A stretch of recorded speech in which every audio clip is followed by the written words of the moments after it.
তাবলিগ জামাতে যাবেন, সুযোগ পাইলে যাবেন। তাবলিগ জামাতে গেলে কি হয় জানেন, ওই নিজের গাড়টি নিজে টানা লাগে। তারা নামাজের কথা বলে, রোজার কথা বলে, বলে না? এগুলো তো ভালো কাজ। তারা চোর ধরে হাত কাটতে হবে, দেশ আল্লাহর আইনে চালাতে হবে, এগুলো বলে না। যদি এগুলো বলা উচিত। ইসলাম কি আংশিক না পূর্ণাঙ্গ? তাদের উচিত পূর্ণাঙ্গ বলা। কিন্তু তারা যতটুকু বলে অতটুকু করবেন যাইয়া, লাভ কি হবে? আপনি এলাকার অনেক পয়সাওয়ালা মানুষ, আপনার 2-3 জন চাকর বাকর আছে, বাজারে গেলে চাকর সাথে নেয়, এমন পয়সাওয়ালা লোক আছে না? খসার ব্যাগ টানা লেগে, এবং সে গুড়া মাছও কিন্তু নিজে হাতে নেয় না, সাথে ফাইক ফেয়াদা থাকে, আর মাছ এভাবে এই কত টাকা, এত, আচ্ছা দেও, আরেকজন দেয় তাড়াতাড়ি ব্যাগ। ও দোস্ত, ওই লোকটাও যদি তাবলিগে যায়, তাবলিগের সিস্টেম হলো সাথে কোনো চাকর বাকর নেই, আর সুযোগ নাই। এই জন্য ডিসি যাক আর এসপি যাক, ওসি যাক আর নেতা যাক, তাবলিগে গেলে নিজের কান গাঁটটি নিজে কাঁদে লো, এরপরে বিকাল বেলায় লাইন ধরে হাঁটো।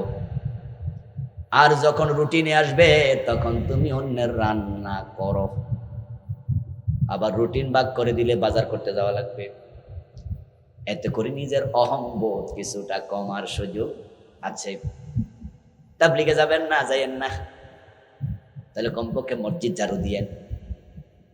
মসজিদ কমিটির সভাপতি, সেক্রেটারি, এলাকার নেতা শুধু গিয়া খাদেমের দোষ ধরে, মুয়াজ্জিনের দোষ ধরে, টাইলসের মাঝে আঙ্গুল দিয়া টান মাইরা পরে কয় দেখছুনি বালি লাগে, এ বেড়া তো ভালো করে মোছে না, বেড়ার বেতন কমাই দিতে হইব। ও দোস্ত, আপনাকে বলবো শুধু খাদেম মসজিদ পরিষ্কার করবে, অথচ কাবা এবং মসজিদে হারাম, মসজিদে নববী, যেই দেশে, ওই দেশের প্রেসিডেন্টকে বলে খাদেমুল হারামাইন শরীফাইন, 2 হারামের খাদেম। সৌদির বাদশাহ নিজের পরিচয় দেয়, আমি সৌদির বাদশাহ, এটা নয়, আমি মসজিদে হারামের খাদেম। এই জন্য আপনি সভাপতি, আপনিও খাদেম হয়ে যান, মসজিদ মোছেন, টয়লেটটা একটু পরিষ্কার করেন, প্রস্রাবখানা একটু পরিষ্কার করে দেন, এমন কিছু কাজ করবেন মাঝে মাঝে, যেই কাজে আপনাকে সাধারণ মানুষের কাতারে নিয়ে যাবে। রাসূলুল্লাহ সাল্লাল্লাহু আলাইহি ওয়াসাল্লামের চরিত্র কত সুন্দর দেখেন। আল্লাহ তাআলা বলছেন, ফাবিমা রাহমাতিম মিনাল্লাহি লিনতা লাহুম। 1 নাম্বার চরিত্র হলো, প্রিয় নবী, আপনার মতো এত রহম দিল আর কারো নাই, আপনার দিলটা আমি বড় কোমল করে বানাইছি। কোমলতা আল্লাহ পছন্দ করে, এই জন্য আর রাহিমুন ইয়ারহামুহুমুর রহমান, রাসূলুল্লাহ বলতেছে, যখন দুনিয়ার মানুষেরা অন্যের প্রতি কোমল হয়, আসমানওয়ালা তার প্রতি কোমল হয়ে যায়। ইরহামু মান ফিল আরদ ইয়ারহামকুম মান ফিস সামা। এজন্য প্রিয় নবী বলছেন, অন্তর কঠিন বানাইও না, অন্তরকে কোমল বানাও। মানুষের প্রতি ভালোবাসা দেখালে তখন আকাশওয়ালা তোমার প্রতি ভালোবাসা নিয়ে দৌড়াই আসবে। মানুষকে ভালোবাসুন, মানুষের প্রতি আহসান করুন, ব্যবহারে কোমল হন, মানুষের সাথে ভালো বিহেভ করতে শিখুন। কিন্তু অনেকে আছে তার উল্টা, কলপটা বড় শক্ত, সারাদিন গোমরা মুখে থাকে, অফিসে তার অধীনস্থ তার জ্বালায় অস্থির, বাবা হিসাবও সে উত্তম বাবা নয়, ঘরে গেলে পোলাপান পর্যন্ত ডরে অস্থির, বউ পলায় একদিকে, বাচ্চা পলায় একদিকে, আব্বা আইতাছে রে, আর নিজে অন্যের কাছে কয় বেড়া আমি যখন ঘরে যাই সব ঠান্ডা হইয়া যায়। কিছু লোক আছে না এমন, অফিসে থাকলে পরে অফিস ঠান্ডা, ওই প্রিন্সিপালের ভয়ে টিচার অস্থির, ম্যানেজারের ভয়ে কলিগ অস্থির। দোস্ত শোনো, তুমি যখন কোমল হবে না, বিপরীতে তুমিও মানুষ থেকে দোয়া পাবে না, বরং তোমার অনুপস্থিতি মানুষকে আনন্দ দেবে। আর যখন চূড়ান্তভাবে দুনিয়া থেকে চলে যাবে, মানুষ তোমার ভালোবাসা চোখের পানি ফেলবে না, বরং গোপনে গোপনে বলবে এতে গেছে, এটাই ভালো হইছে।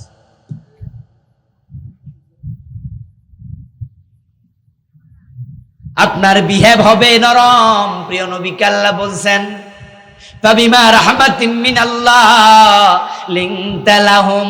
ও প্রিয় নবী, আপনার প্রতি আল্লাহর রহমত যে আপনি বড় কোমল, আল্লাহর হাবিব এতই বিনয়ী কোমল ছিলেন, তিনি কোনোদিন কাউকে কষ্ট দিয়ে কথা বলতেন না। উনার একজন চাকর ছিল, নাম হলো আনাস। ছোট্ট মানুষ। আল্লাহর হাবিবের হিজরতের পরে মদিনার লোকেরা বিভিন্ন জন রাসূলকে বিভিন্ন হাদিয়া দিচ্ছিল। আনাস রাদিয়াল্লাহু তাআলা আনহুর মায়ের নাম ছিল উম্মু সুলাইম। তিনি রাসূলের কাছে আনাসকে হাতে নিয়ে হাজির হলেন, গিয়ে বললেন, ইয়া রাসূলুল্লাহ, বিভিন্ন জন আপনাকে বিভিন্ন হাদিয়া দেয়, আমি উম্মু সুলাইম গরিব মানুষ, দেয়ার মতো কিছু নাই, তাই আমি আমার কলিজার টুকরা আনাসকে আপনার জন্য হাদিয়া হিসাবে দিয়ে দিলাম। সে আপনার খেদমত করবে, সে আপনার খাদেম। আনাসের বয়স তখন 10। ছোট্ট আনাস রাসূলুল্লাহ সাল্লাল্লাহু আলাইহি সাল্লামের খেদমত করেছেন ইন্তেকাল পর্যন্ত। রাসূল মদিনায় ছিলেন 10 বছর, আনাস ছিলেন রাসূলের 10 বছরের খাদেম। ওই আনাস ইবনু মালিক বলতেছেন, আমার রাসূলের আমি খেদমত করেছি, খাদিমতুন নবী 10 সিনিন, ফামা ক্বালা লি উফিন ওয়ালা লিমা সানাতা ওয়ালা আল্লা সানাতা। আমি আমার রাসূলের 10 বছর খাদেম ছিলাম, তিনি কোনোদিন আমাকে উফ শব্দ বলেন নাই, সামান্য বিরক্ত হন নাই, আমি মনে ব্যথা পেতে পারি এমন কথা বলেন নাই। কত আদেশ করেছেন আমি করিনি, ভুলে গেছি, আবার কত কিছু মানা করছে, আমি ছোট মানুষ ভুলে করে ফেলেছি। কেন করেছ, কেন করনি, আমার রাসূলের 10 বছরে প্রশ্নটাও করে নাই। কেমন মানুষ, কেমন মানুষ ছিলেন তিনি। হযরত আনাস বলতেছে, আমি একবার চাইলাম যে আমার নবীকে আজকে আমি একটু রাগাবো। এমন এক ব্যক্তি, কত বেয়াদবি করি রাগই করে না, কত ভুল করি ধমক দেয় না। আজকে আমি সিদ্ধান্ত নিছি, আজকে উনাকে রাগাইয়া ছাড়বো। আমার প্ল্যান মোতাবেক আমি অপেক্ষা করছি। প্রিয় নবী জারসালানি ইলা মাকানিন লিহাজাতিহি, আমাকে উনি বলতেছে তার এক প্রয়োজনে, আনাস অমুক জায়গায় যাও, আমাকে তিনি পাঠাইলেন, অমুক জায়গায় যেতে বললেন। আমি মুখের উপর বলে দিলাম, ওয়াল্লাহি লা আযহাবু, আল্লাহর কসম যামু না।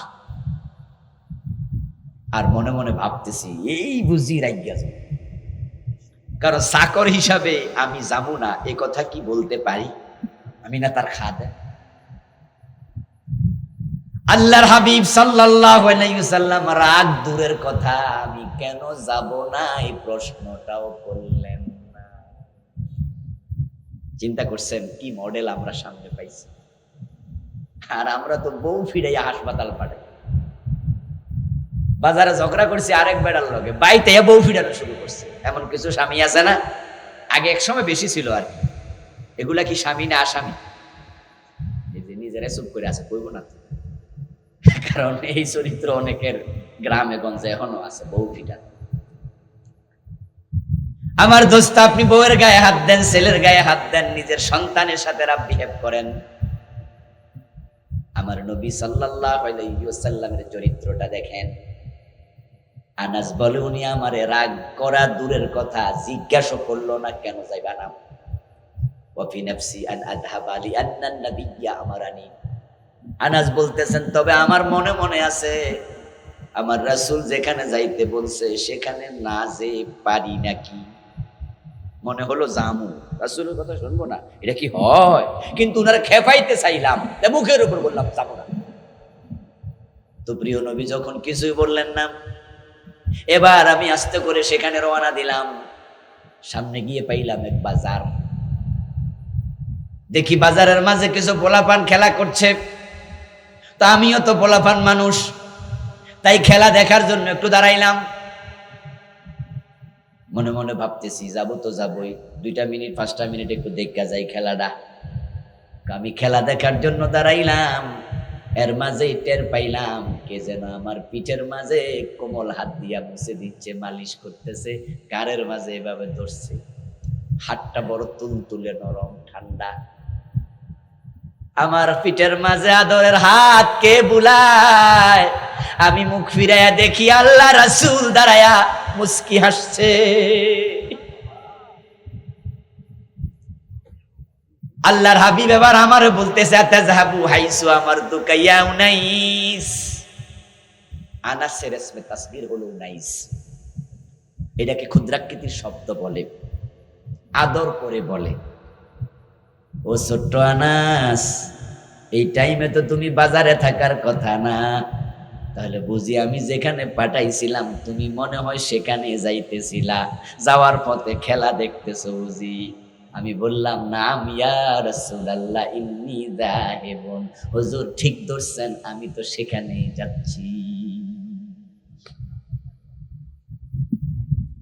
মা আয়েশা রাদিয়াল্লাহু তাআলা আনহা বলতেছেন রাসূলুল্লাহ সাল্লাল্লাহু আলাইহি ওয়াসাল্লাম কখনো তার স্ত্রীদের সাথে কখনোই খারাপ আচরণ করেন নাই, রাফ বিহেভ করেন নাই, রূঢ় আচরণ করেন নাই, কোনোদিন কাউকে গালি দেন নাই।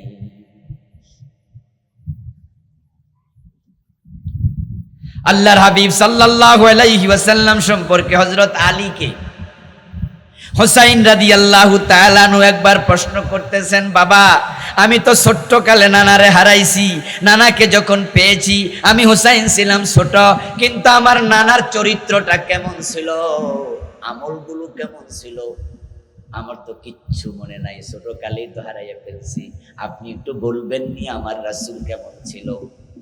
হযরত আলী রাদিয়াল্লাহু তাআলা আনহু জবাব দেন, কানা রাসূলুল্লাহ সাল্লাল্লাহু আলাইহি ওয়াসাল্লাম দাইমাল বিশর, তোমার নানা আমাদের রাসূল সব সময় হাসি খুশি থাকতেন, সব সময় তিনি হাসি খুশি থাকতেন, অসুস্থ অবস্থায়ও তিনি হাসি খুশি থাকতেন, চরম বিপদে হাসি খুশি থাকতেন, কারণ তিনি জানতেন ভালো মন্দ সব আসে কার পক্ষ থেকে, ওয়াল কদরি খাইরিহি ওয়া শাররিহি মিনাল্লাহি তাআলা। হযরত জাবের ইবনে আব্দুল্লাহ বলছেন, মা রাআইতু আহাদান আকসারা তাবাসসুমান মিন রাসূলিল্লাহ সাল্লাল্লাহু আলাইহি ওয়াসাল্লাম, আল্লাহর নবীর চেয়ে অধিক মুস্কি হাসি দিতে কাউকে দেখি নাই। হাসি খুশি থাকতেন আপনার স্ত্রী, আপনার সন্তানের সাথে, কলিগদের সাথে, প্রতিবেশীর সাথে, বন্ধু বান্ধবের সাথে যতটা পারেন হাসি খুশি মিলিত হন। প্রিয় নবী বলছে কারোর সাথে উত্তম মুখ নিয়ে, হাসি খুশি মুখ নিয়ে সাক্ষাৎ করা এটা সাদাকা হয়ে যায়, আল্লাহ এটা দান করলে যা সওয়াব দেয়, মুস্কি হাসি দিয়ে কথা বললে আল্লাহ সেই সওয়াব দেয়, এটা সাদাকা। আর আপনি যখন ভালো ব্যবহারকারী হবেন আপনার বিয়োগে মানুষ কাঁদবে, এমন জীবন তুমি করিও গঠন, মরণে হাসিবে তুমি কাঁদিবে ভুবন। কিছু অফিসার আছে যাদের অফিস যখন ট্রান্সফার হয় পুরা অফিসে কান্নার রোল পড়ে যায়, কলিগরা ফুলের মালা নিয়ে বিদায় দেয়, অনেক কেঁদে কাটে, আরে স্যার কত ভালো মানুষ ছিল। আর কিছু অফিসার আছে সবাই মনে মনে কহে ট্রান্সফার হয় না কেন।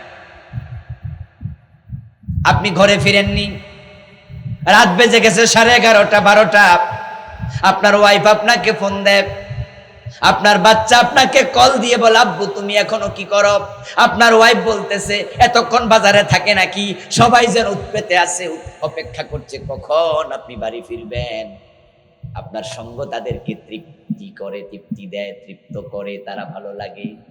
আর যদি আপনি রাফ বিহেভ করেন, আপনি বাসা থেকে বের হলে পোলাপান মায়ের জড়াইয়া ধরে কয় আল্লাহ সারাইছে, বাবা গেছে। স্ত্রী মনে মনে বলে এতে গেছে ভালাই হইছে। এগুলো কি জানেন? এগুলো হলো চূড়ান্ত বিদায়ের। আপনার অবস্থা কি হবে তার প্রকাশ যখন এই দুনিয়া থেকে একদিন আপনি চলে যাবেন, আপনার বউ বলবে যাক আযাব থেকে আমি বাঁচলাম। এটা যে স্বামী তার স্ত্রীকে পিটায়, গালিগালাজ করে, আপনি কি ভাবেন সে স্ত্রী আপনাকে সত্যি ভালোবাসতে পারে? এটা কি হয়? হাসি খুশি থাকা, ভালো ব্যবহার করা রাসূলের চরিত্র। হযরত আলী বলেন, তারপর বললেন সাহালাল খুলুক, ওনার চরিত্র ছিল বড় নরম, লাইয়িনাল জানেব, পার্শ্বদের ছিল কোমল, লাইসা বিফাজ্জিন ওয়ালা গালিজিন ওয়ালা সাখাবিন ওয়ালা ফাহাশিন ওয়ালা আইয়াবিন ওয়ালা মাশাহিন। আমার নবীর চরিত্র তিনি ছিলেন তিনি কখনো বদ স্বভাবের ছিলেন না, গালিগালাজ করতেন না এবং কখনো কারো দোষ খুঁজে বেড়াতেন না। মানুষের দোষ খোঁজার অভ্যাস আমাদের কারো কারো মাঝে আছে। মানুষের দোষ খোঁজেন, অথচ প্রিয় নবীজি বলছে নিজের দোষ খোঁজে। আল কাইয়িসু মান দানা নাফসাহু ওয়া আমিলা লিমা বাদাল মাউত। প্রিয় নবীজি বলছেন সেই তো চালাক মানুষ যে ব্যক্তি নিজের দোষ নিজে খোঁজে, আত্মসমালোচনা করে। আত্মমানি নিজ, সমালোচনা মানে হচ্ছে খোঁজা, দেখা যে আমার কোন কোন ত্রুটি আছে। প্রিয় নবীজি বলছেন চালাক হলো সে যে নিজের দোষ খোঁজে। আমরা কি নিজেরটা খুঁজি না মানুষেরটা খুঁজি? গ্রামের চা দোকানগুলো, গ্রামের অধিকাংশ চা দোকান সমালোচনার আড্ডাখানা, গীবতের আখড়া। দেখবেন একে নিয়ে গল্প, ওকে নিয়ে গল্প। ও দোস্ত, আপনি যে অন্যের গীবত করছেন, অন্যের সমালোচনা করছেন, আচ্ছা ওই মানুষের অনেক দোষ, একটু প্রশ্ন করুন তো নিজেকে, আপনি কি নির্দোষ না কিছু দোষ আপনারও আছে? অন্যকে নিয়ে তো ব্যস্ত কেন? কিছু মানুষ আছে অন্যের চোখের কোণাতে যদি সামান্য ময়লা দেখে সমালোচনার জ্বর তুলে। আর নিজের চোখ ময়লায় ডুবে আছে, নিজের মুখ ময়লায় ডুবে আছে, নিজের খবর নাই। আল্লাহর নবী কারো দোষ ধরতেন না। কাত্তারাকা নাফসাহু মিন সালাসিন, তিনটা জিনিস থেকে নিজেকে মুক্ত রেখেছেন রাসূল। 1 নাম্বার আল মেরা, 2 নাম্বার আল ইকবার, 3 নাম্বার ওয়ামা লা ইয়ানিহি। আল্লাহর হাবিব সাল্লাল্লাহু আলাইহি সাল্লাম কারো দুর্নাম করতেন না, কারো দোষ ধরতেন না, এবং তিনি কখনো অহংকার করতেন না, এবং অপ্রয়োজনীয় কথা এবং অপ্রয়োজনীয় কাজ করতেন না। এই মুখের ব্যবহারে রাসূল ছিলেন বড় সতর্ক। কারণ মানুষ যত কারণে জাহান্নামে যাবে, দুটি কারণ অগ্রগামী, একটা হলো মুখ আর একটা হলো তার লজ্জাস্থান। এই দুই জায়গা মানুষকে জাহান্নামী করবে বেশি।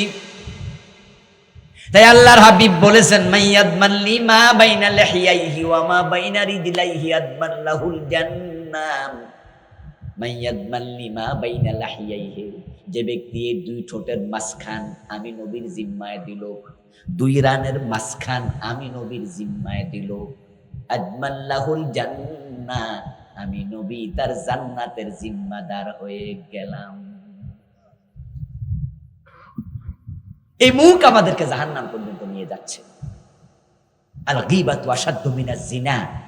এই যে আপনি অন্যের সমালোচনা করছেন, গীবত করছেন, এটা জিনার চেয়ে জঘন্য। হাজী সাহেব গীবত করে, মাওলানা সাহেব গীবত করে, মা ছেলে বউ বাচ্চা এক টেবিলে খাইতে বসে গীবত করে, চা দোকানে সবাই একসাথে গীবত করে। এত জেনা সমাজে নাই যে পরিমাণ গীবত আছে। এখানে আমরা যারা আছি সবাই জেনা করে নাই, কিন্তু গীবত করে নাই এমন কয়জন পাবেন? খুব জটিল অবস্থা। আল্লাহর হাবিব সাল্লাল্লাহু আলাইহি ওয়াসাল্লামকে এক ব্যক্তি বললেন, ইয়া রাসূলুল্লাহ মা তাখাফু ওয়া খাওয়াফু আলাইয়া, ফাখাযা বিলিসানিহি ফাকালা হাদা। প্রিয় নবী সাল্লাল্লাহু আলাইহি ওয়াসাল্লামের কাছে গেলেন, জিজ্ঞাসা করলেন, ইয়া রাসূলুল্লাহ আমার জন্য সবচেয়ে ক্ষতিকর কে? আমার সবচেয়ে ক্ষতি কে করবে? রাসূল বলেন, নিজের জিহ্বাটা ধরে, তোমার সবচেয়ে বড় ক্ষতিকারক, ক্ষতিকারী দুশমন তোমার নিজের জিহ্বা। আমলিক আলাইকা লিসানাকা ওয়াবকি আলা খাতিয়াতিকা। যদি জাহান্নাম থেকে মুক্তি চাও, দুটি কাজ করো, একটা হলো জিহ্বা কন্ট্রোল করো, আর একটা হলো গুনার জন্য চোখের পানি ছেড়ে দিয়ে গভীর রাতে কান্না করো। আচ্ছা, এই দুইটা কাজ কি খুব জটিল? এগুলাকে আমরা সিদ্ধান্ত নিলে করতে পারি না? যে আমার মুখ আমি চাইলে নিয়ন্ত্রণ করতে পারি না? মুখ তো আমার। অনেকে কথা বলছে, আমি বলবো না, আমি চুপ থাকি। অমুকের সমালোচনা তোমাকের সমালোচনা করছে, আমি ভাবলাম যে এটা আমি করব না, এটা কি অসম্ভব? কিন্তু আমরা এটা করি না। মুখের ব্যবহার এতটা খারাপ আমরা জানলেও বলি, না জানলেও বলি, বুঝলেও বলি, না বুঝলেও বলি, মুখের অপব্যবহার চলছে। মিথ্যা বলা, গীবত করা, ছগলখড়ি করা, পরনিন্দা করা, পরচিৎসা চর্চা করা, নাম্মাম, মান্নান, খোঁটা দেয়া, মুখের উপর কইয়া কয় আমি কারোর ছাড়ি না। কিছু লোক আছে না, এমন একবার মুখের উপরে কয়ে দিব, শরম দিয়ে দেবো আপনার দিয়ে কি বলবো জানেন, আমি কইছি, আমি এইটাই আমার অভ্যাস এবং আমি কারোর ছাড়ি না। অথচ আল্লাহর বক্তব্য ওয়াইলুল লিকুল্লি হুমাযাতিল লুমাযাহ, বাংলা অর্থ হলো যে সামনে এবং পিছনে নিন্দা করে তার জন্য ধ্বংস। এই যে আপনি সামনে শরম দিয়ে দিলেন, নিন্দা করলেন, আল্লাহ বলে ওয়াইলুল লিকুল্লি হুমাযাহ আল লুমাযাহ, পিছনে করো আর সামনে করো, মানুষের ইজ্জতে হাত দেয়া এটা ধ্বংসের কারণ। এই ওয়াইলটা কি? আল্লাহর নবী বলছেন আল ওয়াইলু ওয়াদিন ফি জাহান্নাম ইয়াহবি ফিহিল কাফির 40 খরিফান ক্বাবলা আন ইয়াবলাগা কারা। ওয়াইল হচ্ছে জাহান্নামে একটা গর্তের নাম, যেটার তলায় জাহান্নামীকে ফেলে দিলে তলায় যেতে 40 বছর লাগবে। এজন্য কথায় কথায় মানুষকে শরম দিয়েন না, মানুষের ইজ্জতে হাত দিয়েন না, তার ব্যক্তিত্ব নষ্ট করবেন না, নিন্দা করবেন না। মানুষের দোষ দেখলে পারো তো পক্ষে ঢাইকা রাখবেন। রাসূলুল্লাহ বলছে যে ব্যক্তি তার মুসলিম ভাইয়ের ইজ্জত বাঁচায়, মান সাতারা মুসলিমান সাতারাহুল্লাহু ইয়াউমাল কিয়ামাহ, যে কোনো মুসলমানের ইজ্জত হেফাজত করে, দোষ গোপন করে, কিয়ামতের দিন তার দোষ স্বয়ং আল্লাহ গোপন করবেন। আর যে ব্যক্তি, ভিন্ন হাদিস হচ্ছে, যে ব্যক্তি অন্যের দোষ খোঁজে, আরশের মালিক তার দোষ খোঁজা শুরু করে। আর আল্লাহ যখন কারো দোষ খোঁজে, রাসূলুল্লাহ বলছেন সে যে বাহনে চড়ে, ওটে চড়ে, ঘোড়ায় চড়ে, কোন দোষ যদি ঘোড়ার পেটের ভিতরে থাকে, আল্লাহ সেটা পর্যন্ত মানুষের সামনে প্রকাশ করে তার বেজ্জতি করে দেন।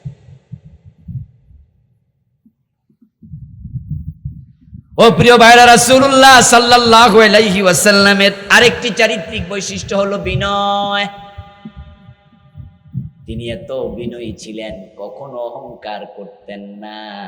সাহাবাদের সাথে মাটির মাঝে তিনি বসে যেতেন, একসাথে বসে খেতেন, একসাথে বসে গল্প করতেন, এবং তাকে দেখে কেউ দাঁড়াইয়া যাক এই কাজটা পর্যন্ত পছন্দ করতেন। বরং তিনি বলেছেন মান তাওয়াদা লিল্লাহ রাফাহুল্লাহ, যে ব্যক্তি আল্লাহর জন্য বিনয়ী হয়, আল্লাহ নিজ দায়িত্বে তার সম্মান বাড়াইয়া দেয়। আল্লাহর হাবিব যেহেতু বিনয়ী ছিলেন, এই জন্য আল্লাহ তার সম্মান এমন বাড়াইছে, তাম দুনিয়ার মানুষ প্রশ্নাতীত সম্মান তাকে করছে। ওরা ফানা লাকা যিকরাক, আল্লাহ তার সম্মান নিয়ে গেছে এত উপরে, আল্লাহর পর তার স্মরণ হয় সবচেয়ে। বিনয়ী হন, বিনয়ী হন, বিনয়ী হন। কিন্তু আমরা অহংকারী হই, একটু টাকা হলে আমাদের আর পা মাটিতে পড়ে না। এই জন্য আমি এমন গাড়ি দেখেছি, গাড়িওয়ালা, পয়সাওয়ালা মানুষ গাড়ি কিনছে, ওরে বাবা রে বাবা, পয়সা হয়েছে তো গাড়ি টাড়ি কিনছে, এখন অহংকার কি? দেখি ড্রাইভার সাহেব ব্রেক কইরা নাইমা তারপরে দরজা খুলে দিল, উনি নামে, নিজ হাতে দরজাটাও গাড়ির খুলে। বাবা রে বাবা। নিজের বাসায় কাজের মেয়ে আছে, কাজের মেয়েকে টেবিল একসাথে বসে খাইতে দেয় না, তার দাম কমা যাব, বরং কাজের মেয়ে মাটিতে খাইতে দেয়। আপনজন পয়সাওয়ালা হওয়ার পরে পরিচয় দেয় না, কারণ সে গরিব, বরং পরিচয় দিতে গেলে এড়িয়ে যায়, মনে হয় চিনেই না আপনারে। ক্ষমতা পাইয়া এমপি হইয়া, চেয়ারম্যান হইয়া, মন্ত্রী হইয়া ভাব এমন দেখায় মনে হয় আসমান উঠতে গেছে, অহংকারে আর ধরে না। অথচ অহংকার আল্লাহর চাদর, অহংকারীকে আল্লাহ পছন্দ করেন না। قال رسول الله صلى الله عليه وسلم الكبرياء ردائي والعزمة إزاري فمن نازعني واحدا منهما هلكته। হাদিসে কুদসি, আল্লাহ বলতেছে, প্রিয় নবীজির হাদিস, আল্লাহ বলছে অহংকার আমার চাদর, বড়ত্ব আমার লুঙ্গি। যে ব্যক্তি অহংকার করবে, এই লুঙ্গি চাদর লইয়া টানাটানি শুরু করবে, হালাকতুহু, আমি আল্লাহ তাকে ধ্বংস করে ছাড়ি। যত অহংকারী মানুষ আছে, প্রিয় নবী বলছেন হাসরের দিন ওই অহংকারী মানুষগুলোকে আল্লাহ পিপিলিকা বানাবে, ছোট্ট সাইজ। অহংকারী গুলাকে পিপিলিকা, ছোট্ট ছোট্ট পিঁপড়া বানাবে। তবে সূরাতুহুম কাওয়াজিহিম, তাদের সূরত হবে তাদের চেহারার মতো। দেখলে আপনি চিনবেন তার নাক, চোখ, কান, ঠিক আপনার যে অবয়বটা, এই অবয়বটা দেবে, কিন্তু সাইজ হবে পিঁপড়া, ছোট্ট। কারণ যারা অহংকারী তারা নিজেকে ছোট মনে করে না, বড় মনে করে। এই জন্য আল্লাহ উল্টা বানায় ছেড়ে দেবে, পিঁপড়া বানাবে। তারপরে এবার আল্লাহ তাআলা ওই ছোট্ট পিপিলিকা বানায় অহংকারী গুলোকে হাসরের ময়দানে এমন জায়গায় রাখবে, যে জায়গা দিয়া ফেরাউন এবং নমরুদ তার দোসরদেরকে নিয়ে জাহান্নামের দিকে ফেরেশতা টানায়া হাঁকাইয়া নেবে, পিটাইয়া পিটাইয়া নেবে। আর আল্লাহ ওই অহংকারী লোকগুলোকে পিঁপড়া বানায়া সেখানে রাখবে। নমরুদ, ফেরাউনের দলবল ও তাদেরকে পায়ের তলে পদপিষ্ট করে পারায়া পারায়া জাহান্নামে যাবে। অহংকারী হবেন না, অহংকার ভালো নয়। অহংকারের রেজাল্ট দুনিয়াতেও ভালো হয় না। এই যে কয়দিন আগে আমাদের প্রধানমন্ত্রী দেশ থেকে চলে গেলেন, ফুলাফান ওনারে বলছিল যে আমরা একটু কোঠা সংস্কার করে দেন, কিন্তু উনি কি বললো, রাজাকারের নাতি ফুতিরে দেব চাকরি। আচ্ছা, এই কথার মাঝে অহংকার নাই? কি মনে হয় আপনাদের কাছে? আচ্ছা, যারা কোঠা আন্দোলন করছে সবাই কি রাজাকারের নাতি? তা আপনার মুখে কি কথা বাজে না?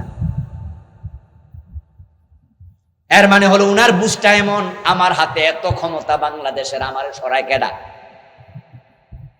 এর জন্য উনার সেক্রেটারি কি বলছে, কিসের আন্দোলন, এই বছর না ওই বছর মানুষ বাঁচে। কথা বলে, স্টাইল দেখেন, বলে মানে কিচ্ছু হবে না। ভিশন 2041, আমাদের লক্ষ্য 2041।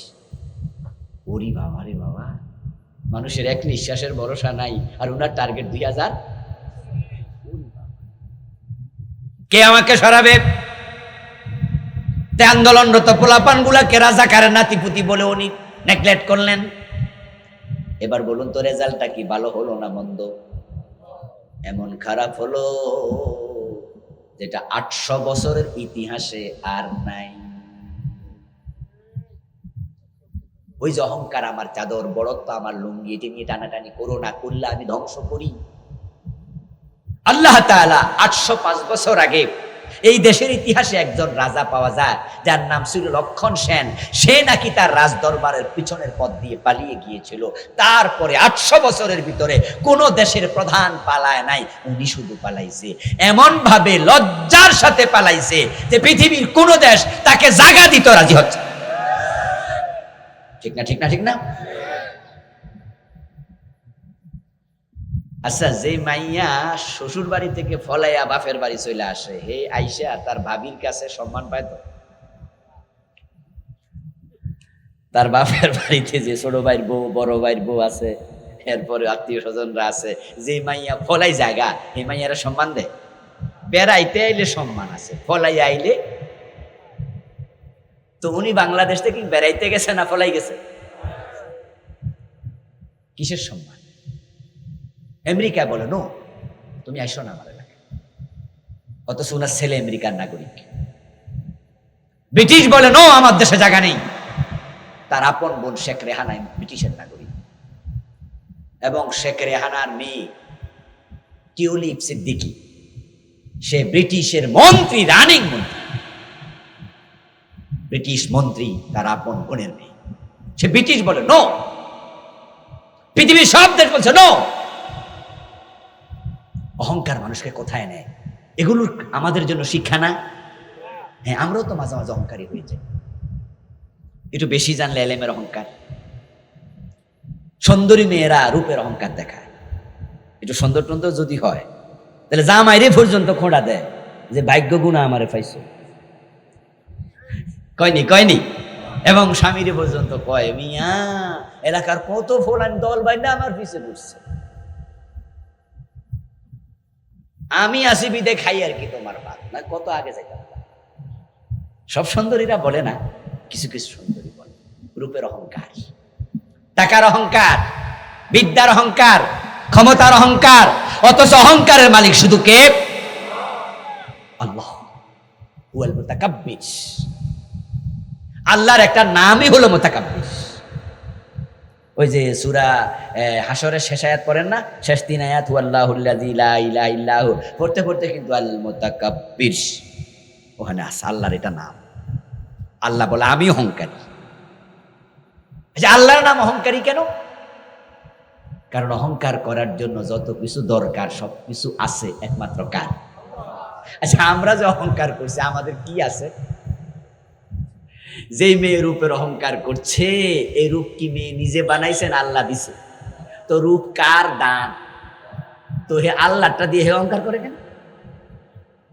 আচ্ছা, যে সুন্দরী মেয়ে রূপের অহংকার করছে, একাধারে 7 দিন যদি ডায়রিয়া হয়, 7 দিন পরে আয়নার দিকে চাইলে নিজেরই চিনতে পারবো নি?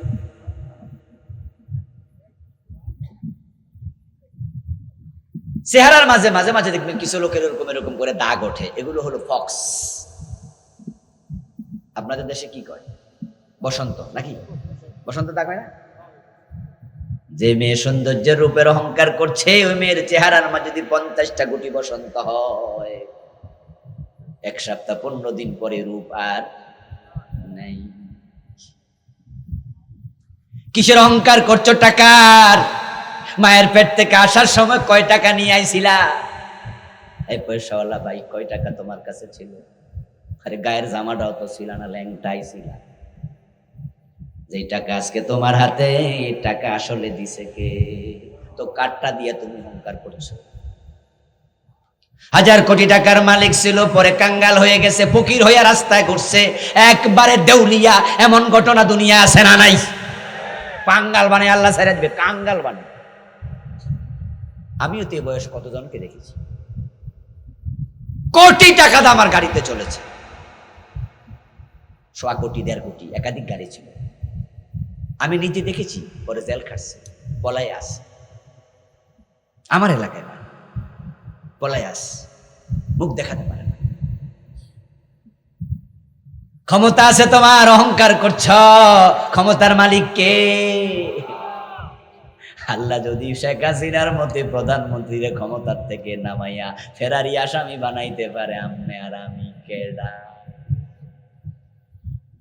এই যে আপনি একটু চেয়ারম্যান হইয়া, মেম্বার হইয়া একটু ক্ষমতা টমতা পাইলে, বা একটা চেয়ার পাইছেন, একটা অফিসের আপনার ম্যানেজার বানাই দিছে, এবার তো আর আপনার পা মাটিতে পড়ে, সবার সাথে বাপ ধরে থাকতেছে। আরে মানুষ, ও তুইজ্জু মান তাশা ওয়া তুযিল্লু মান তাশা। অহংকার করেছিল ফেরাউন, নিজেকে আল্লাহর চেয়ারে নিয়ে বসাইছে, আনা রাব্বুকুমুল আলা দাবি করে বসলো। আল্লাহ রেগে গেল, পানির মাঝে চুবাইয়া। এবং সে ফেরাউনের লাশটা কিন্তু পচে নাই, গলে নাই, 3100 বছরের মতো পানির মাঝে বাসমান ছিল। আল্লাহ পানিরে বলছে পচাইস না, গলাইস না, তিনি হাঙ্গরের বলছে খাইস না। তাল্লা আসামি রাইখা দিমু জমিনের উপরে, অন্যরা তাকে দেখে শিক্ষা নেবে। অহংকার করলে ফেরাউনের মতো আমারে আপনারে ডুবাইয়ের ক্ষমতা আল্লাহর আছে না নাই? اليوم ننجيك ببدنك لتكون لمن خلفك آية। আমার প্রিয় ভাইরা, অহংকারী হব না আমরা। মাঝে মাঝে মানুষ হিসাবে অহংকার চলে আসতে পারে, তখন আমরা আল্লাহর কাছে তাওবা করব, ফিরে যাব। আর মাঝে মাঝে এমন কিছু কাজ করবেন যে কাজগুলো আপনার অহংকার কমাবে। আপনার ভিতরে চিন্তা তৈরি হবে, আমি ভিন্ন কেউ না, আমি একজন সাধারণ মানুষ, আসছি ল্যাংটা, যাবো ল্যাংটা। আসার সময় কাপড় ছিল না, যাওয়ার সময় 3 কাপড়ের বেশি কারোই থাকবে। কবর হবে মাটির। আমি পয়সাওয়ালার জন্য কি আমাকে কবরে বিছনা চাদর দেবে? কোন সুযোগ আছে? হুজুররা রাজি হবে না? না। যদি বর্ষাকালে মারা যান, যত পয়সাওয়ালা হন, কবর খুললে পানি ওঠে, ওই পানির মাঝে সুবাইয়া রেখে চলে আসে। জীর্ণ শীর্ণ সরাই খানাম, রাত্রি দিবা 2টি দ্বার, এরই মাঝে দুনিয়াদারি। চলছে বড় চমৎকার।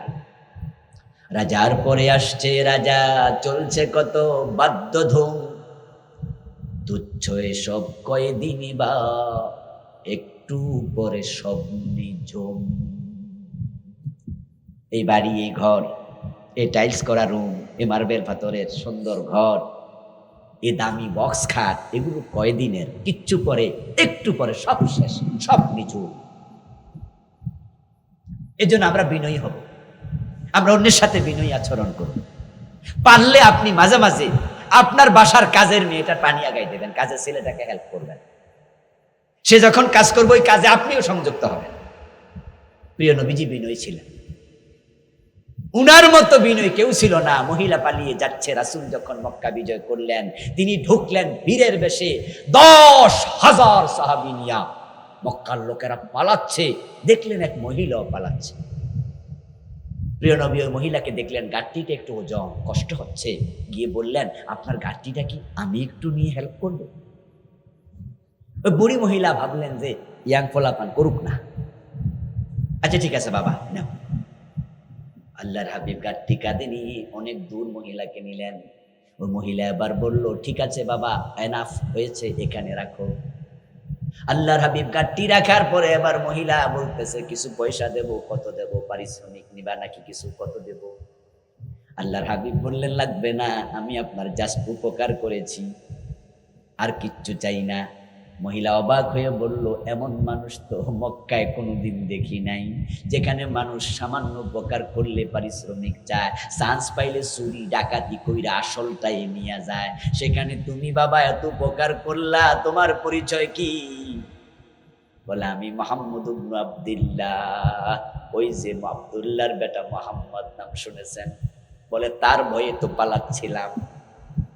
রাসূল বলে, না, আমি ভয় পাওয়ার কেউ না, আমি রাহমাতুল লিল আলামিন, ভয় পাওয়ার কোনো প্রয়োজন নাই। এতদিন যা শুনেছেন ভুল শুনেছেন, আমি কারো ক্ষতি করি না। আল্লাহর হাবিবের চরিত্র যদি আমাদের মাঝে আসতো, আপনাকে দেখে কোনো মানুষ ভাবতো যে উনি কমপক্ষে ক্ষতি করবে না। আর এমন মানুষ বাজারে অভাব নাই, সমাজে অভাব নাই, তাহলে তো ঘরের দরজা বন্ধ করে ঘুমানোর প্রয়োজনও আর নাই, যে আপনার দ্বারা কেউ ক্ষতিগ্রস্ত হবে না। হ্যাঁ, একসময় কিছু মানুষ এমন ছিল, কিন্তু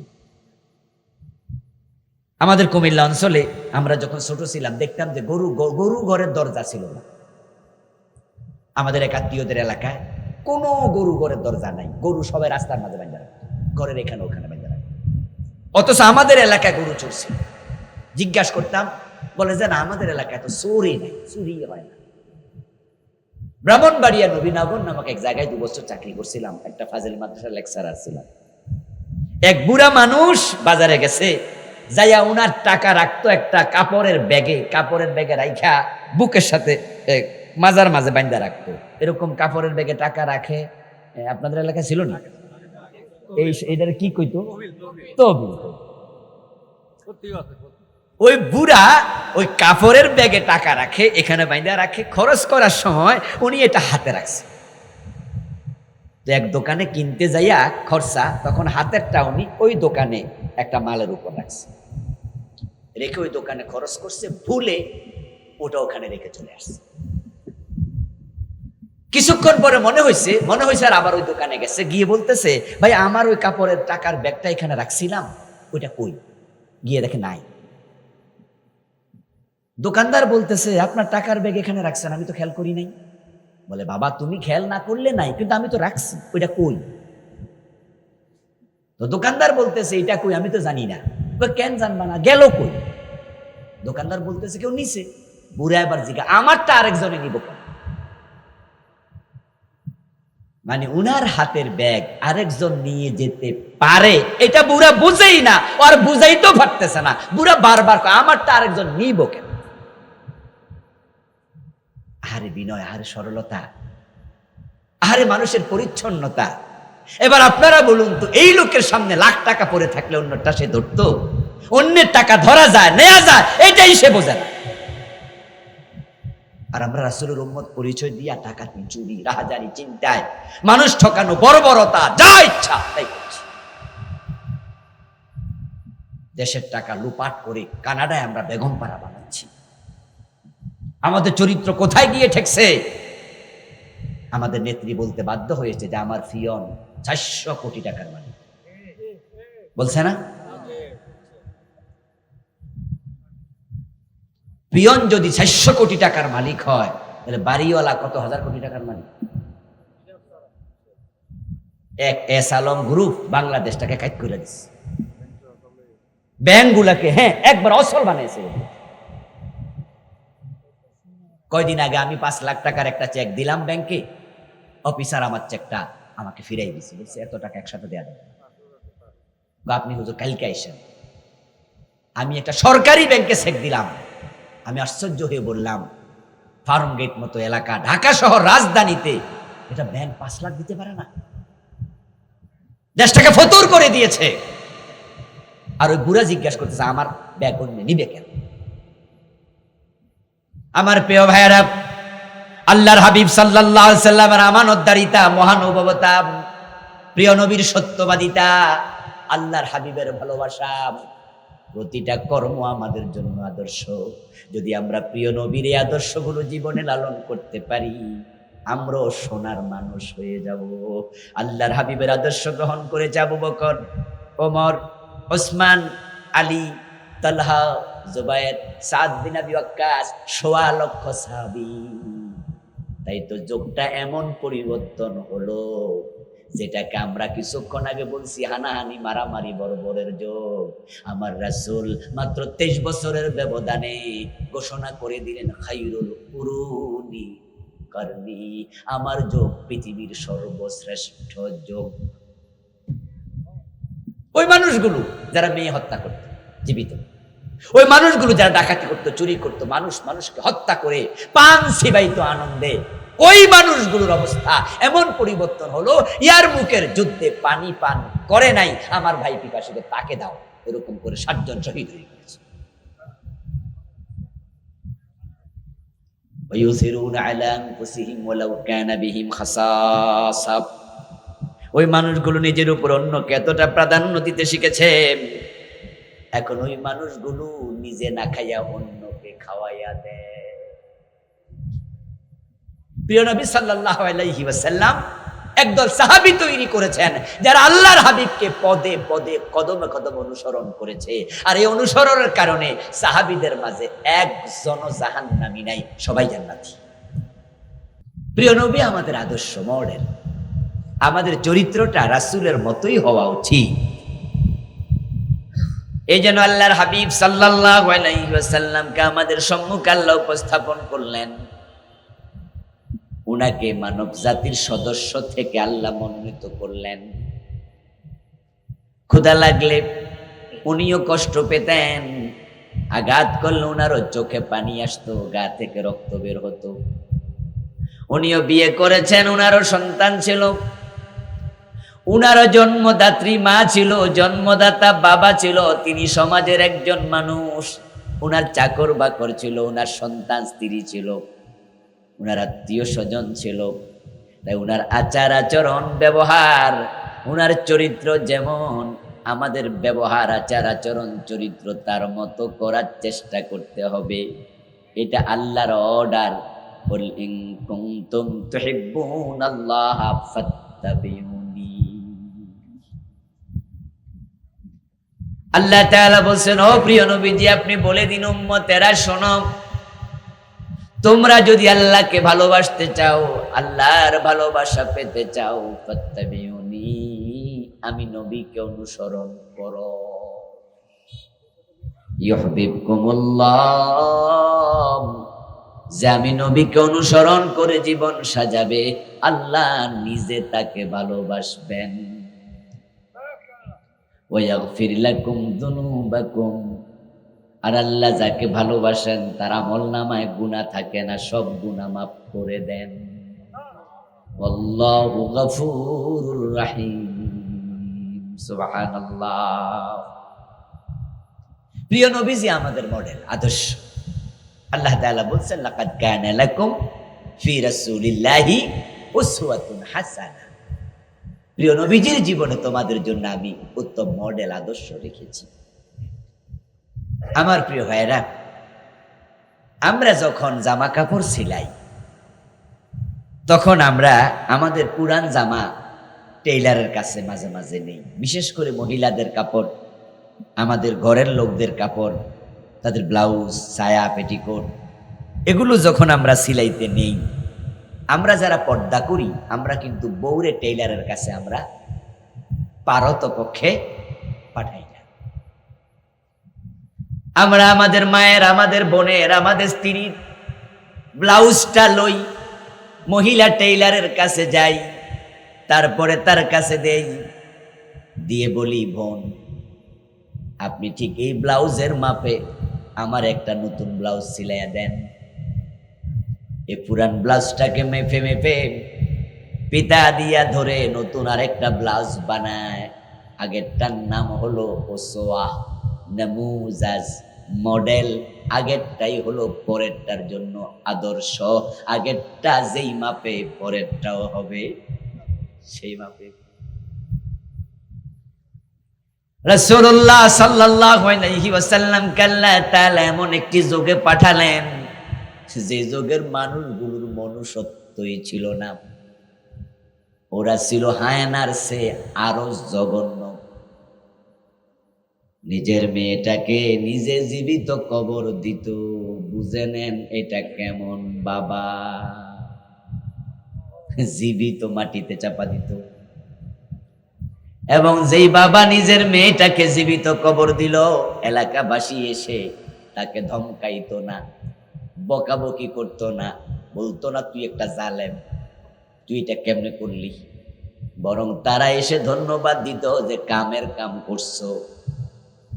তাহলে সমাজের মানুষ একজন দুইজন নয়, গড়ফর্তা সবগুলো পশুতে পরিণত হয়ে গিয়েছিল।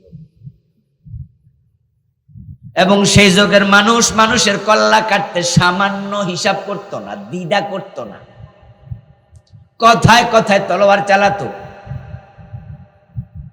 কার হাতে কত বেশি মানুষ খুন হতো তা নিয়ে তারা গর্ব করে কবিতা লিখত।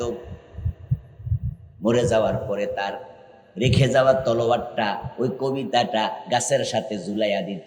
বলতো যে আমার দাদার হাতে মোট 150 মানুষ, 200 মানুষ, 300 মানুষ খুন হয়েছে। যে যত বড় খুনি সে ছিল ততটাই সম্মানী। ছেলে মেয়ে মা বাবা একসাথে বসে মদ খেত। দিনে দুপুরে মেয়েকে তারা ধর্ষণ করতো, রাস্তায় ফেলাইয়া ইজ্জত লুটে নিত। এবং নিজের গায়ের কাপড় 100% খুলে পুরোপুরি উলঙ্গ হয়ে কাবা তাওয়াফ করত। লজ্জার কোনো কিচ্ছু নাই। প্রিয় নবীজির বয়স 33, কোন রেওয়ায়েতে পাওয়া যায় 35। তখন মক্কার লোকেরা কাবা শরীফ পুনর্নির্মাণ করলো, কারণ কাবার ওয়ালের এক সাইড ভেঙে গিয়েছিল। তাই রাসূলুল্লাহর নবুয়তের 7 বছর আগে অথবা 5 বছর আগে, বর্ণনা দুরকম, তখন তারা কাবা বানানোর সিদ্ধান্ত নিল। ওই বানানোর কাজে প্রিয় নবীজি ওনার চাচাদের সাথে অংশগ্রহণ করলেন। কাদের মাঝে ইট টানলেন, পাথর টানলেন। রাসূলুল্লাহর আপন চাচা আব্বাস রাদিয়াল্লাহু তাআলা আনহু প্রিয় নবীজির 2 বছরের বড় ছিলেন। এই বসে যান, বসে যান, মুরব্বী বসেন। আবার বারবার বসেন বসেন কোয়া যাব না কিন্তু।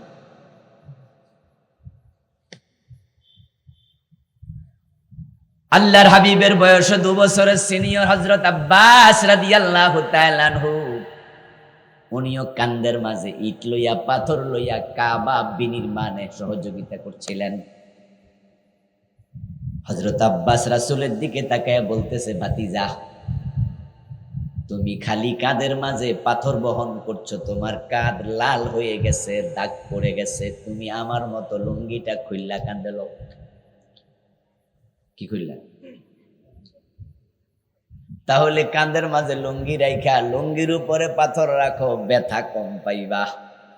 তাহলে ওই অবস্থায় আব্বাস কি কাপড়ওয়ালা না কাপড় সারা? বয়স রাসূলের চেয়ে কয় বছর বেশি? তো রাসূলের বয়স 35 হলে উনার বয়স কত? রাসূলের বয়স 37 হলে উনার বয়স কত? 39।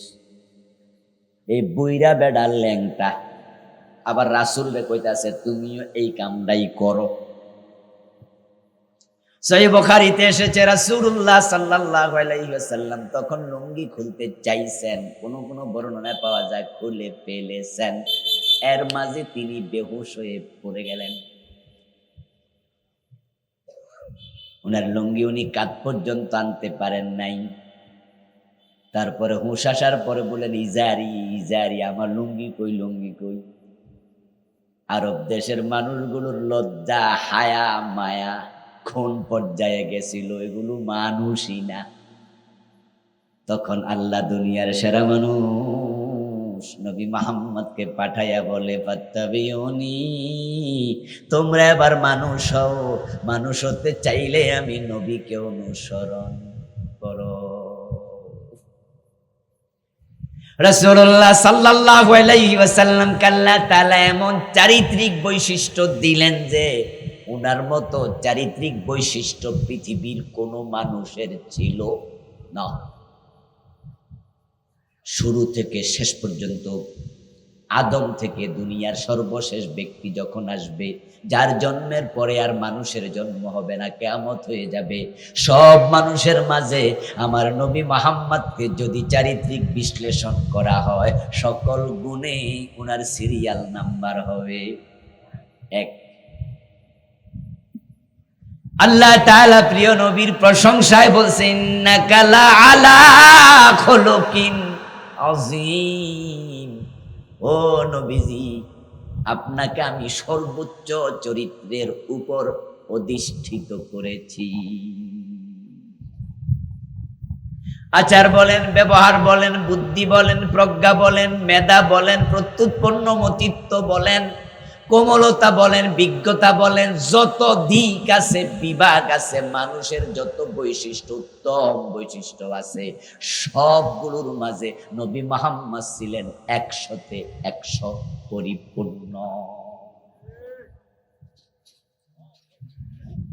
আল্লাহ উনাকে আমাদের সম্মুখে দিলেন, দিয়ে এবার বলতেছে তোমরা উনার মতো হও। ওই যে আমাদের মা বোনের ব্লাউজ, আমরা টেইলারকে বললাম যে এর মতো নতুন একটা বানাও। এখন নবী মুহাম্মদ আমাদের সামনে হলেন নমুনা। তামাম উম্মত উনার আদর্শ গ্রহণ করতে হবে। যারা করতে রাজি হবে না তারা উম্মত হিসাবে স্বীকৃতি পাবে না। নবী যা করে উম্মত তা করবে, নবী যা বলে উম্মত তা বলবে, নবী যেভাবে করে উম্মত তা সেভাবে করবে, নবী যখন করে উম্মত তখন করবে। উম্মত নবীকে কদমে কদমে পায়ে পায়ে ফলো করতে বাধ্য, যদি না করে এটা আসল উম্মত না। এখন উত্তম চরিত্র গঠনে নবী মুহাম্মাদের আদর্শ কি, আজকে এটাই হলো আমার প্রতিপাদ্য। আমাদের চারিত্রিক অধঃপতন আজকে অনেক দূর গেছে। আমাদের বাজারে গেলে ব্যবসায় ভেজাল করে না, ওজনে কম দেয় না, মালে ভেজাল দেয় না, ব্যবসায় মিথ্যা বলে না, এমন ব্যবসায়ী পাওয়া যাবে 100তে কয়জন? অধঃপতন কোথায় গেছে? কে মালে ভেজাল দেয় না, কে ব্যবসায় ঠকায় না? আপনি জায়গা ভরাট করবেন, মাটি কিনতে যাবেন, ওই মাটির ওজনে ভেজাল দেবে না, এমন মাটি ব্যবসায়ী কয়জন পাবেন? বিল্ডিং বানাবেন, বালি কিনতে যাবেন, বালির ঘাটে 100 জন ব্যবসায়ী, আপনাকে ওই ব্যবসায় ওজনে কম দেবে না, বালিতে ঠকাবে না, এমন বালি ব্যবসায়ী কয়জন পাবেন? আপনি পাথর কিনেন, ইট কিনেন, যেখানে যান সেখানে 2 নাম্বার, অথচ সবাই দাবি করে আমরা নবী মুহাম্মদের উম্মত। আমাদের রাসূল কোনোদিন মিথ্যা বলেছেন? কথা বলুন। মানুষ ঠকাইছে, ওজনে কম দিছে, 2 নাম্বারই করছে, কিন্তু আমরা এগুলো কই পাইলাম? আমাদের চরিত্র কোথায় গেল? আমাদের সামনে এখন নবী মুহাম্মদ আর নমুজাজ নাই, নমুনা নাই, আদর্শ নাই। ওই জায়গায় ইবলিস শয়তান দখল করে নিছে। আমরা মুখে আর সুরতে নবী মুহাম্মাদের উম্মত, সিরতে চরিত্রে শয়তানের সেলা, শয়তানের অনুসারী। তাই তো দুধ বিক্রি করতে গেলে দুধে আমরা পানি মিশাচ্ছি। আমাদের ঢাকা শহরে আমরা অরিজিনাল দুধ যদি পাই তাহলে মনে করি যেন সোনার হরিণ পাইছি। যদি কেউ বলে যে আমার দুধটা খাঁটি, মনে কয় হেরে দইরা কপালে একটা চুমু দেই, কি কষ্ট রে ভাই। এর কারণ হচ্ছে আমাদের দুধের সাথে বুড়িগঙ্গার পানি অ্যাভেলেবেল মিশে। অবস্থা এমন হয় দুধের মাঝে চিংড়ি মাছ লাফ মারে, কারণ মিশানোর সময় লাগছে, পড়ছে। ওজনে ভেজাল, মালে ভেজাল, ওজনে কম। এই যে আপনার সিংলাপ বাজার, আপনাদের পাশের কালীগঞ্জ বাজারে যাবেন, আঙ্গুর কিনবেন, আপেল কিনবেন, এটা কিনবেন, সেটা কিনবেন, বাড়িতে আইনা আপেল রেখে দেন, 15 দিনও পৌঁছবে না। গাছের আপেল পয়সা যা, গাছের আম পচে, কিন্তু হেরা যেটা পচে এটা 15 দিনও পচে না। কারণটা কি? কোনো কারণ বুঝি নাই। এমন কিছু মিশাইছে যেটা মিশাইলে লাশও পচে না, বুঝেন? মানুষ মারা গেলে তাদেরকে বিজ্ঞানাগারে রাখার জন্য, প্রয়োজনে লাশ মমি করার জন্য, অথবা এই লাশ যেন পচে না যায়, 2 দিন 4 দিন 5 দিন যেন হাসপাতালের অ্যাম্বুলেন্সের ভিতরে ফ্রিজিং করে রাখতে পারে, এজন্য কিছু ওষুধ বিজ্ঞানীরা বানাইছে। আর ওইটা এখন আপেলে আর আঙ্গুরে দিতাছে প্রিজারভেটিভ। ওটা দিলে কি হবে? ওটা দিলে ওটার প্রতিক্রিয়া আপনার কিডনি নষ্ট হবে, আপনার ফুসফুসে প্রদাহ হবে, আপনার ডায়াবেটিক হবে, আপনার ক্যান্সার হবে। আচ্ছা, মানুষকে কি আল্লাহ মানুষের ক্ষতির জন্য বানাইছে না কল্যাণের জন্য বানাইছে? কুনতুম খায়রা উম্মাতিন উখরিজাত লিন্নাস। আল্লাহ বলে তোমরা সৃষ্টির মাঝে সেরা, তোমাদেরকে আমি মানবের কল্যাণের জন্য বানাইছি। আর আল্লাহ বানাইলো কেন? পাবলিক করতেছে কি? এমন জিনিস মিশায় যেটা খেলে আপনি অসুস্থ হয়ে যেতে পারেন। এই জন্য আপনারা দেখবেন হাসপাতালে গেলে, মাঝে মাঝে যাবেন, ঢাকায় গেলে একটু কিডনি হাসপাতালে যাবেন, ঢাকায় গেলে আপনারা কলেরা হাসপাতালে যাবেন, ক্যান্সার হাসপাতালে যাবেন, ঢাকা হাসপাতালগুলো আছে না, গেলে দেখবেন যে কি পরিমাণ মানুষ ক্যান্সারে আক্রান্ত, কিডনিতে আক্রান্ত, কি পরিমাণ মানুষ হার্টের রোগী, কি পরিমাণ মানুষ ডায়াবেটিক আক্রান্ত। আজ থেকে 50 বছর পিছনে গেলে এত ডায়াবেটিক ছিল? আর ডায়াবেটিস কি মানুষ তো চিনত? 1000 মানুষের মাঝে ডায়াবেটিক ওলা একজন পাওয়া যেত কিনা সন্দেহ। আর এখন 1000-এর মাঝে দেখা যায় যে হয়তো 50 জন, 20 জন, 100 জন, 200, 300 জন ডায়াবেটিস। এই ক্ষতিটা কারা করলো? আমরাই। কারণ আমি দুধে ভেজাল মিশাই, আপনি চাইলে ভেজাল মিশান। উনি আটাতে মিশায়, উনি আঙ্গুরে মিশায়, উনি আপেলে মিশায়। এর মানে সবাই মিলে এই দেশটাকে শেষ করে। গরু বিক্রি করতে গেলে গাই গরুর ওলান ফুলাইয়া আমরা মানুষ ঠকাই। এই সিস্টেম কালীগঞ্জে আছেন? হ্যাঁ, বাচ্চাটাকে 3 দিন দুধ খাওয়াইব না, 2 দিন খাওয়াইব, না খাওয়াইয়া ওলান ফুলাইব। আচ্ছা, ওলানে কি আসলে এত দুধ আছে এই গরু? তো ফুলাইলেন কেন? যে কিনবে সে যেন মনে করে দুধ বেশি, প্রথম দিন বেশি পাবে, পরের দিন কমে যাবে। প্রিয় নবীজি বলছেন, মান খাদা মুমিনান ফালাইসা মিন্না। তুমি মানুষকে ধোঁকা দিছো, তুমি আমার উম্মতের ভিতরে নাই। রাসূলুল্লাহ চরিত্রের সাথে আমাদের চরিত্র মিলা ফরজ। উনি আমাদের আদর্শ, উনি নমুনা, উনি নামুজাজ, উনার মতো হওয়া লাগবে। অন্য কেউ যেন আপনার আদর্শ না হয়। সাবধান মুসলমান, সাবধান। এখন প্রিয় নবীর আদর্শ নিয়ে কিছু কথা বলবো। এই বইটা আমি লিখছি এবার আলহামদুলিল্লাহ। গত 8-10 বছর ধরে প্রতি বছর একটা একটা বই লেখার সিদ্ধান্ত নিয়েছি এবং আলহামদুলিল্লাহ এটা আমার 8ম বই। গতবার লিখছিলাম একটা 400 পৃষ্ঠায়, ওহিরায় রায় পরকাল। মাহফিলের সিজন যখন শেষ হয়ে যায় তখন কাগজ কলম লইয়া বসি, কারণ যে ওয়াজগুলো মাঠে কইরা যায় এই ওয়াজগুলো মানুষ সব স্মরণ রাখে না, আর সব স্মরণ রাখার মতো মেধাও সবার নাই। অর্ধেক থাকে, অর্ধেক ভুলে যায়। 5-7 দিন পরে 25% মনে থাকে, 75% ভুলে যায়। আরো কিছুদিন পরে আবার ভুলে যায়। আগামী বছর যদি আইসা জিজ্ঞাই গত বছর কি ওয়াজ করছিলাম, তাহলে কবু যে হুজুর এতদিন মনে থাকে। কিন্তু যখন মানুষ লিখে আর আপনি এই বইটা বাসায় রাখবেন, তাহলে ভুলে গেলেই দেখে শিখার সুযোগ আছে। এই জন্য আল্লাহ তাআলা সর্বপ্রথম যে অর্ডার দিয়েছেন সেটা ছিল ইকরা। ইকরা মানে কি? পড়ো। পড়ার গুরুত্ব খুব বেশি। এবারে যে বই লিখছি এটার নাম দিয়েছি যেমন ছিলেন প্রিয় রাসূল সাল্লাল্লাহু আলাইহি ওয়াসাল্লাম। 280 পৃষ্ঠা। আল্লাহর হাবিব যেমন ছিলেন আর কি, রাসূল ছিলেন যেমন, আমরাও হওয়ার চেষ্টা করব তেমন। উনি মেজাজ দেখিয়ে কথা বলতেন না, আমরাও বলবো না। উনি মুস্কি হাসি দিয়ে কথা বলতেন, আমরাও তাই করব। উনি কারো সাথে জঘন্য আচরণ করতেন না, আমরাও তাই করব না। উনি কাউকে ঠকাতেন না, আমরাও কাউকে ঠকাবো না। উনি লোভী ছিলেন না, আমরাও লোভী হব না। উনি মিথ্যা বলতেন না, আমরাও মিথ্যা বলবো না। উনি সুদে টাকা লাগাতেন না, আমরাও সুদ খাবো না। উনি ঘুষ খেতেন না, আমরাও খাবো না। এইভাবে যদি উনার মতো হয়ে যাই, তাহলে তার সাথে জান্নাতে যাওয়া সহজ হয়ে যাবে। কিন্তু তার বিপরীতে যাইয়া যে চরিত্র বানাইছি, আমাদেরকে দেখে মাঝে মাঝে ইবলিশও কয় তুই এত নিচে নামলি কেন? নিজের আপন মায়ের পেটের বাইরে ঠকায় এমন ভাইও আছে।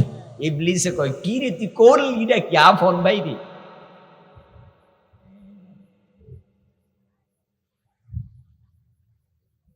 বাপ মরছে 7 বছর, মা মরছে 5 বছর, এখনো বোনের জমি দেয় না, জোর করে দখল করে রাখছে এমন ভাই বাংলাদেশে আসেনি। বোনের ওয়ারিশ হক দেয় না, ভাই এমন আসেনি? কালীগঞ্জে নেই, আজকের মাহফিলে মোড়েও নেই, এইখানেও আছে। তুমি তো ডাকাত, বরং ডাকাতের সে আরো খারাপ, যে বোনের হক খায় জোর করে। যারা রাস্তায় দাঁড়ায়া পিস্তল ঠেকায়া বুকের মাঝে ডাকাতি করে, সুই দেখায়া ভয় দেখায়া পকেটের টাকা নেয়, যারা স্বীকৃত ডাকাত, মানুষ জানে অমুক ডাকাত, কিন্তু ওই ডাকাতও তার নিজের গ্রামে ডাকাতি করতে শুনবেন না, ওই দূরে যাইয়া করে। বিভিন্ন কারণ, তার মাঝে একটা কারণ হলো সে আইডিয়া করে, ভাবে আমি যদিও মাস্ক পরে ডাকাতি করি, পিস্তল ঠেকাই, ছুরি লইয়া কইয়ে যা আছে তা দেন, কণ্ঠ শুনে তো চিনে ফেলার সম্ভাবনা কি? আপনার এলাকার ফলা পায় না, আপনি কণ্ঠ শুনলে চিনবেন না?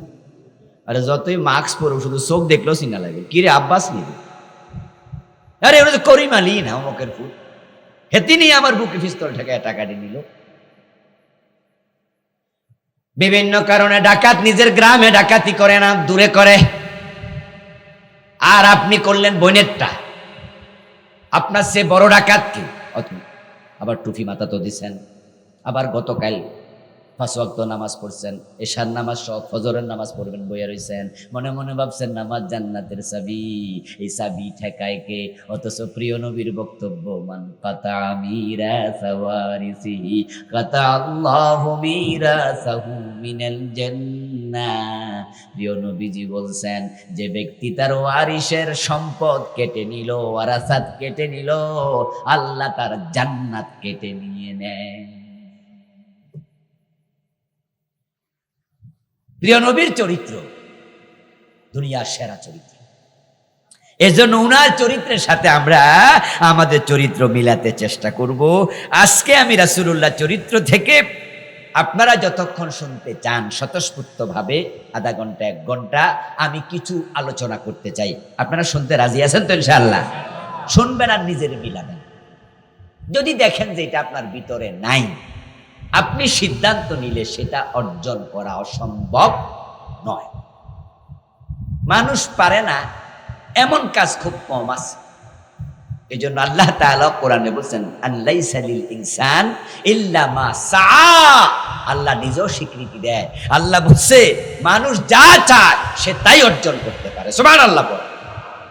তবে নবুয়ত পায় না, নবুয়ত চাইয়া নেয়। এটা আল্লাহর বিধানের একটু খেলাফ। এটা আল্লাহ যারা চায় তারা দেয়। আপনি অলি হতে চান, অলি হওয়ার সুযোগ আছে না? সুযোগ আছে, নবী হতে পারবেন। মানুষকে আল্লাহ এমন ক্ষমতা দিছে, সুবহানাল্লাহ, অবাক অবাক, যে আপনি দেখেন প্রচন্ড শীতের মাঝেও মানুষ পৃথিবীর বিভিন্ন দেশে কাজ করে, যেখানে -10, -40, -50, -20 বরফ জমে যায়, ওই জমা বরফের মাঝে কাজ করছে এমন লোক। আবার যেখানে টেম্পারেচার 60 ডিগ্রি, 55, প্রচন্ড গরমে, যেখানে মনে হয় যেন গায়ের মাঝে ফোসকা ফুটে যাবে। আপনারা সৌদি আরবে যারা গেছেন, জানি না মরুভূমিতে গেছেন কিনা, আমি গিয়েছি, শীতকালেও গিয়েছি, গরমকালেও গিয়েছি। মরুভূমিতে টেম্পারেচার যখন 50 বেশি হয়, তখন গাড়ি থেকে নামলে মনে হয় লু হাওয়া দেহে ঢুকবে, গরমে অসহ্য। আবার দৌড়াইয়া গাড়িতে ঢুকেছি, কিন্তু আমি দেখেছি সে গরমের মাঝে আমাদের কিছু বাংলাদেশি ওট চড়াচ্ছে, ওট চড়াচ্ছে। মাঝে মাঝে কিছু ডাস্টবিন আছে যেখানে ময়লা জমা থাকে, শহরের পাশে পাবেন বিভিন্ন জায়গায়। ওই ডাস্টবিনের পাশ দিয়ে যখন গাড়ি চলে তখন আমরা নাক বন্ধ করে রাখি, দুর্গন্ধে নিঃশ্বাস বন্ধ করে রাখি, ড্রাইভারের কই তাড়াতাড়ি চালান, তাড়াতাড়ি। কিন্তু আপনি তাকায় দেখবেন ওই ডাস্টবিনের ময়লার মাঝে কিছু মানুষ হাইটা হাইটা কি যেন টোকাইতেছে। ওই ডাস্টবিনের ময়লা খুঁজা খুঁজা ওরা বিভিন্ন জিনিস খুঁজতেছে। ওই বিভিন্ন বোতল পায় কিনা, টিনের বাক্সা পায় কিনা, এগুলো আবার জমাইয়া হে ওজন করে বেচবো, বেচা তারপরে চাইল ডাল কিনে পোলা মাইয়ারা খাওয়া। যেখানে আপনি নাকে হাত দিয়া ড্রাইভারকে বলছেন তাড়াতাড়ি চালা, আর সেখানে সে সারাক্ষণ কাজ করছে। এই হলো মানুষ। আল্লাহ তাদেরকে এমন ক্ষমতা দিছে যা চাতাই পারে। এখন আপনার চরিত্রে যদি কোনো লিকেজ থাকে, যেটা থাকা উচিত নয়, আপনি আজকে আলোচনা শুনবেন, শোনার পরে আপনি সিদ্ধান্ত যদি নেন আমি এটা আর করব না, আল্লাহ আপনাকে সাহায্য করবেন। কোরআন মাজিদ আল্লাহ তাআলা বলছেন আল্লাযীনা জাহাদু ফীনা লানাহদিয়ান্নাহুম সুবুলানা। যারা আমার পথে চলতে চায় আমি আল্লাহ তাদেরকে সাহায্য করি। কিন্তু চেষ্টাটা আপনার করা লাগবে। আল্লাহ জোর করে কাউকে দিয়ে কিচ্ছু করায় না, কারণ আল্লাহ ঠেকায় করে নাই। আজকের মাহফিলে আমরা যারা আছি সবাই মিল্লা যদি কই আমরা আল্লাহরে আর মানতাম না, আল্লাহর কোনো ক্ষতি আছে? আপনি যদি রাগ কইরা কোন যে আল্লাহরে মানতাম না, আল্লাহ আপনার জোর করে মসজিদে পাঠাইবো ফেরেশতা দিয়া, যারে আমার একটা বান্দা আমারে মানে না, এই লোকটা কি করলো, ফেরেশতা যাও ধইরা আমারে মানাও, দরকার আছে? কোন দরকার? মানলে আপনার লাভ, না মানলে আপনার লস। কারণ তিনি জান্নাত এবং জাহান্নাম তার জন্য বানান নাই, বানাইছে মানুষের জন্য। তা আপনি আল্লাহরে না মানলে দোজখে যাবেন, আল্লাহকে মানলে জান্নাতে যাবেন। লস হইলে আপনার, লাভ হইলেও আপনি সিদ্ধান্ত নেন। আপনি সিদ্ধান্ত নেন যে হ্যাঁ আমি আজ থেকে আর এটা করবো না, বাস থেকে আমার এটা করতেই হবে। আল্লাহ এবার বলে হ্যাঁ যদি মানুষ চেষ্টা করে আমি সহযোগিতা করতে শুরু করি। ইনতানসুরুল্লাহ ইয়ানসুরকুম, এটা কোরআনের আরেকটি আয়াতের অংশ। যদি আপনি আল্লাহকে সাহায্য করার জন্য আগান, অর্থাৎ দিন মানতে আগান, তখন আল্লাহ আপনার কলবের দিকে তাকাইয়া এবার আল্লাহ আপনাকে সাহায্য করা শুরু করে দেবে। কিন্তু আপনাকে আগে আগাইতে হবে। আর আল্লাহ যদি আমাদেরকে রাসূলের চরিত্র অবলম্বন করে জীবন সাজানোর জন্য কবুল করে, আল্লাহ সহজ করে, তাহলে আমাদের জন্য এটা সহজ হয়ে যাবে। তবে আল্লাহর সাহায্য পাওয়ার জন্য আপনাকে সিদ্ধান্ত আগে নিতে হবে। আর আমাদের অবস্থা কি? আমরা কয়জন জান্নাত? আসুন প্রিয় ভাইয়ের, আজকে আর সামনে যাব না। রাত প্রায় 12টা বেজে গেছে। ফজরের নামাজ পড়তে হবে জামাতের সাথেই। শুধু ওয়াজ শুনে লাভ নাই, বরং আমলের ক্ষেত্রে এগিয়ে যেতে হবে। আল্লাহর হাবিবের জীবনের উপর আমার লেখা বইটা কিছু কপি আছে আমার ড্রাইভার সাহেবের কাছে, উনি এখানে গাড়ি নিয়ে আসবে। আপনারা যারা পড়তে পারেন তারা নিয়ে যাবেন। আমার লেখা পরকাল, নামাজ, শিরক, বেদাত সহ মোট 8টি বই আছে, নেয়ার আহ্বান করছি। আর আজকে যে কথাগুলো হলো, গতকাল যে কথাগুলো হলো, আল্লাহর কাছে দোয়া করছি